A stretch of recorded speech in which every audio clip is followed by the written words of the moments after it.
What is the length of a beard?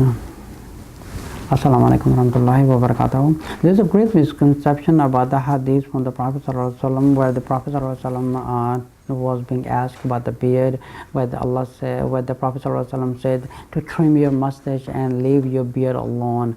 And now here comes a question.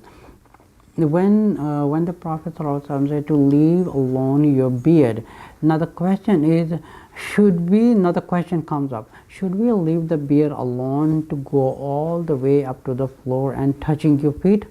That doesn't make any sense. One of the hadiths, the Prophet ﷺ, one of the Sahaba came to the Prophet ﷺ, said, and he was wasn't properly shaved his face, and the Prophet ﷺ asked him, go shape your face and shape your beard.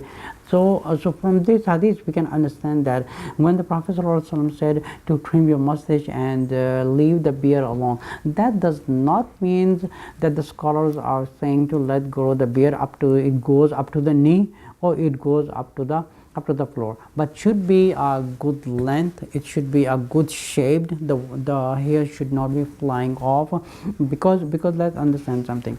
Some of the brothers does have strong genes, and some of the brothers has a strong and quick growing beards. So what if they would follow the hadith, and I'm sure after 1 month their beard will be going all the way on the floor, and they will be sweeping the floor. So based on the hadith, it does not mean you let the beard let it go. We cannot let the beard grow all the way floor, but rather it should be enough similar shape. We keep our sunnah. It should not be growing up to the knee. That's what the hadith means. So the hadith is not talking about that you let go of the beard, but rather the beard should be enough good shaped. It should be not be very down to the knee. It should be not be on the floor, but rather it should be very clean and should be completing a sunnah. But also there is another problem. Many Muslim brothers are decorating their beards, like trimming here, making a good design. This is haram. This is not allowed to do that, but rather they are getting a sin, and they are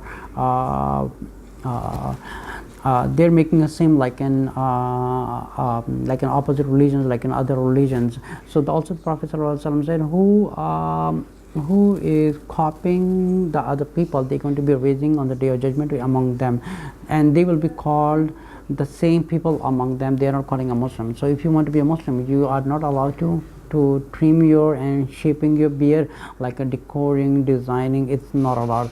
Basically you just leave it alone. Just make sure the hair doesn't go here and there. It should be well shaped, and you should let it go as much as possible. That's good, because on the basis of the hadith, when we say let go of the beard and trim your mustache, that does not mean to let go of the beard all the way in up to the knee. Because if you ask the scholars, does that mean we should let go of the beard up to the knee, they would say no. So there must be something on length, right? So that's the common sense. It does not. You cannot let it go up to the floor. You cannot let it go on the knee. But rather it should be good shape, as much as you can grow. Inshallah, Allah does accept that, and decorating is not allowed, and this is haram, and that's also a sin. Not be copying to the other people, rather be having a unique identity as a Muslim.